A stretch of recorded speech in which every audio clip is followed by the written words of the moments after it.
안녕하세요. 9월 11일 목요일 아침마다 새로운 이성진 목사입니다. 오늘 하루도 우리의 약함을 도우시는 성령님을 의지하는 하루 되시길 빕니다. 오늘 묵상 본문은 갈라디아서 5장 22절 23절이고요. 말씀을 봉독하지요. 오직 성령의 열매는 사랑과 희락과 화평과 오래 참음과 자비와 양선과 충성과 온유와 절제니 이 같은 것을 금지할 법이 없느니라. 아멘. 우리 예수 믿는 사람들은 열매를 맺는 사람들이어야 합니다. 여러분 얼마나 오랫동안 예수를 믿으셨나요? 그리고 무엇이 변화되셨습니까? 오늘부터 시작되는 성령의 열매 묵상을 통하여 나에게 있는 열매와 또 없는 열매를 구분하고 또 내게 없는 열매를 맺을 수 있게 되기를 축복합니다. 마태복음 3장 2절에 회개하라 천국이 가까웠느니라 말씀하시죠. 세례 요한의 말씀입니다. 세례 요한은 하나님을 믿는 유대인들에게 경고하기를 회개하라 천국이 가까웠느니라고 강력한 메시지를 전달했지요. 이 말을 들은 유대인들은 회개를 했습니다. 그러나 그들의 회개는 무척 감정적이었죠. 내가 왜 이렇게 살았을까? 하나님께서 보시면 뭐라고 하실까?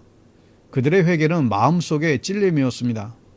그런데 세례 요한은 그들에게 충격적인 말씀을 전하죠. 그러므로 회개에 합당한 열매를 맺어라. 회개를 했다면 그에 걸맞는 열매를 맺어야 한다는 겁니다.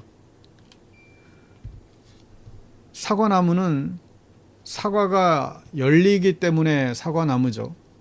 사과나무에서 사과가 열리지 않으면 이걸 사과나무라고 할 수 있겠습니까? 우리는 열매를 사람으로 생각합니다. 열매는 전도의 열매만 열매라고 생각할 수도 있죠. 근데 성경은 그렇게 말하지 않아요. 예수를 믿으면 우리의 행동이 변하고 우리의 성품이 변화해야 됩니다. 기독교인들은 향기가 나는 사람들이죠. 다른 사람들이 느끼게 해줘야 합니다. 예수 믿는 사람들이 다르다는 것을 보여줘야만 하죠. 그때 우리는 그리스도의 향기가 되어집니다. 사과나무는 사과를 먹지 않습니다. 사과는 다른 사람이 먹는 거죠. 예수 믿는 사람들이 세상에서 욕을 많이 먹잖아요. 억울하게 욕먹는 경우도 많아요. 그런데 먹을 욕을 먹는 경우도 아주 흔합니다. 그 이유는 열매가 없기 때문이에요.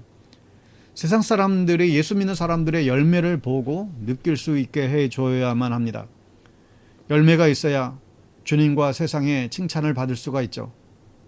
성도님들에게는 어떤 열매들이 있나요? 회개에 합당한 열매들을 맺고 살 수 있기를 축복합니다.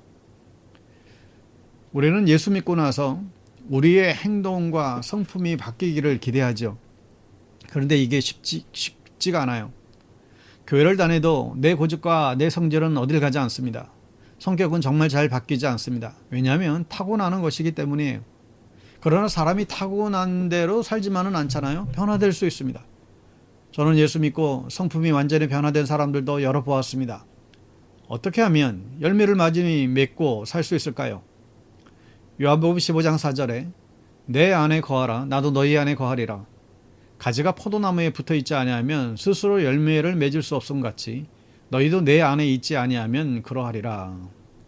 예수님은 포도나무요, 우리들은 가지입니다. 열매를 맺기 위해서 가지가 해야 할 일은 딱 하나밖에 없죠. 붙어있는 거예요. 포도나무에 붙어있는 것입니다. 그러면 저절로 열매를 많이 맺게 되는 것입니다. 그런데 이게 잘 안 되는 경우들이 많지요. 평생 교회를 다니는데 변하는 것이 하나도 없는 사람들도 있어요. 열매라고 내놓을 것이 만한 것이 전혀 없는 사람들도 있습니다. 왜 그럴까요? 여러분, 예수님께 붙어 있는 것이 아무것도 안 하고 있는 것을 뜻하진 않아요. 그 나무, 포도나무에서 나오는 그 영양분을 계속 공급받아야 하는 것이죠. 그리고 공급받은 영양분을 나무 잎으로 보내야 하고 또 열매로 보내야 합니다. 가만히 있는 것이 아니라 꾸준히 나무로부터 공급받아야 할 것입니다. 여러분, 우리가 영적인 공급을 받는데 예배보다 좋은 것은 없죠. 하여 이 예배 시간에 우리가 집중할 수 있어야 됩니다. 그래서 주님의 말씀을 공급받아야 하는 것이죠.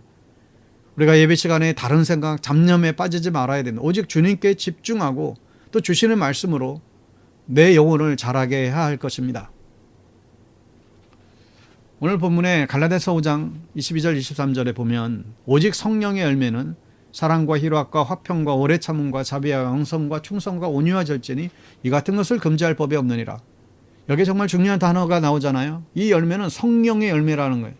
내가 맺으려고 작정한 열매가 아니라 내가 맺은 열매는 내가 버릴 수도 있잖아요. 그러나 성령의 열매는 내 의지로 맺는 열매가 아닙니다. 성령님을 의지하고 성령님께 순종하고 성령님께서 내 삶을 주장하게 하셔야 됩니다. 그럴 때 사람은 변할 수밖에 없고 열매를 맺을 수밖에 없지요. 여러분, 내 힘으로 변화하려고 애쓰지 말고 정말 나는 쓸모없는 죄인인 것을 늘 인정하고 성령님께서 주시는 힘으로 변화되기를 바랍니다. 내 열매가 아니고 성령의 열매입니다. 우리가 주님 안에 붙어 있는 것이 가장 비결이죠. 그리고 성령님께서 내 안에 역사하시게 하는 것이 비결입니다. 여러분, 우리 모두 회개에 합당한 열매를 맺으세요. 주님 안에 붙어 있어야 합니다. 성령님께 순종하세요. 성령님이 나의 속에서 역사하시게 하십시오. 열매 맺는 믿음의 사람들 될 수 있기를 주님의 이름으로 축복합니다. 샬롬.